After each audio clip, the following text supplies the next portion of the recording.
You got some medication, say, here, Dad, here's some food. You need to go to sleep for a while. And I think on the 9th, again, on the day that you broke your foot, on the day that your ex-husband got married, he's yapping at you and everything else, and you're like, I just want a break. The story begins not with the crime itself, but with its unraveling. It started in 2018 with a simple welfare check. A man named William Moosac had not been heard from in several weeks, prompting his son to call the police. When an officer arrived at William's home, the door was answered by his daughter, Dana Jennings. She had only recently moved in with him a few months prior. She calmly explained that her father was not home. She suggested he was likely up in the mountains with a new younger girlfriend, a place where he often went for weeks at a time. She added that he had lost his cell phone, which she claimed to have found in the house, explaining why he was unreachable. Dana appeared nonchalant, mentioning she herself was somewhat incapacitated due to a recent foot injury and was on medication for the pain. She told the officer it wasn't unusual for her father to disappear like this, and she didn't share her brother's concern. The officer, sensing something was amiss, asked for permission to enter the home to ensure William was not inside and in need of help. Dana agreed, nonchalantly mentioning the house was a mess. Immediately upon entering, the officer was struck by an overpowering, putrid smell. Before he could even ask, Dana volunteered an explanation. She claimed a toilet in the basement had backed up, causing a sewage leak. It was a plausible story, but the odor was intensely strong. Dana guided the officer through the cluttered home, explaining her father rarely stayed the night anymore, and that her injury prevented her from cleaning up or even going downstairs much. The house was in disarray, with clothes and belongings piled everywhere. After a brief walkthrough, the officer confirmed William was not there. Where's your dad at? I'm not sure. He only comes by every couple of weeks. He's been spending a lot of time up in the mountains with a girlfriend, or sure where that is. I just had broke my foot and everything, so I'm sorry. I'm kind of whippy on my pain meds right now. However, the officer's suspicion deepened. He found it strange that William would leave for weeks on end without his cell phone, his wallet, and all of his vehicles, which were still parked at the residence. He left the home and filed a missing persons report, but the strange circumstances lingered in his mind. The case took a dark turn when Dana's brother arrived at the police station. He showed investigators a series of text messages he had received from his father shortly before he vanished. In the texts, William described an incident where Dana had brought him a burger, and after eating it, he slept for an unnerving 15 hours. He concluded the message with a chilling statement, expressing his belief that his own daughter might be poisoning him. This new information transformed the case from a simple missing persons report into a potential homicide investigation. Yet, it took investigators nearly a month to gather enough evidence to secure a search warrant for William's home. When the day came, detectives first escorted a compliant Dana from the residence and took her downtown for an interview. As she was led away, a detective told the other officers on site to text him if they found anything significant. Inside the house, the search team was immediately overwhelmed by the foul smell, which was even stronger upstairs. The place was a disaster zone, with piles of clothing and debris everywhere. Their search eventually led them to the basement. There, behind a fake wall, they discovered a small, hidden room.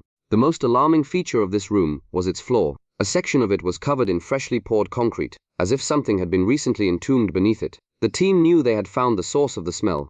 They began the arduous task of breaking through the cement. My dad's dependent on me to make the mortgage payment, and he just kind of got where he didn't know how to say no to anybody, and he started hanging out with a couple of women that were a lot younger than him and enjoying himself again, and kind of leaving me notes saying, I'll be gone for a few weeks. Meanwhile, at the police station, Dana was being interviewed by Detective Payne. He noted her surprisingly calm and unconcerned demeanor. She spun a detailed narrative about her father's recent life. She described him as a man who had become miserable and angry after quitting his job.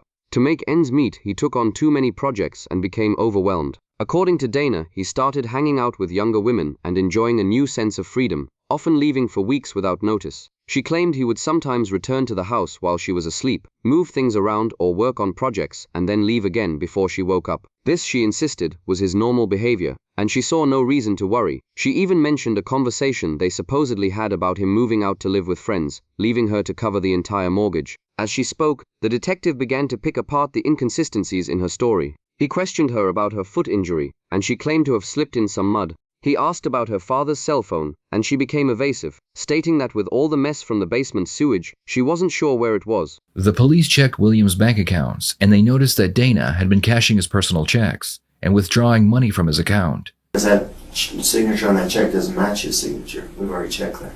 Okay.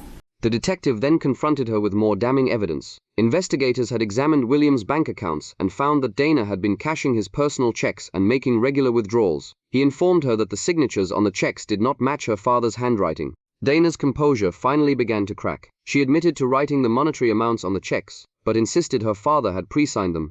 The detective pressed harder, pointing out the logistical impossibility of her story. He suggested that if the ink from the signature matched the ink from the amount she wrote, it would prove she forged the entire check. Cornered, she confessed to writing in the amount on a $500 check, claiming it was for stuff in the basement. This was the opening the detective needed. He shifted the focus of the interrogation to the basement. Dana repeated her story about the toilet overflowing a week before she noticed it, resulting in a significant amount of sewage. The detective was skeptical, noting that when the first officer visited, he did not smell any sewage, only the distinct odor of decomposition. He looked her directly in the eyes. It does.